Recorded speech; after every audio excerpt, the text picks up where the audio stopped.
budú to sústavne vedieť zabezpečiť. Čo je to sústavne? Čo je to sústavne?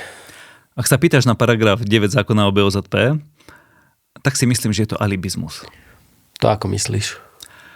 Alibizmus v tom, ak budeš mať kontrolu z inšpekcie práce a budú sa ťa pýtať, ako kontroluješ, a keď im predložíš, že kontroluješ raz za mesiac, tak si myslím, že budú spokojní a nebudeš mať nedostatok.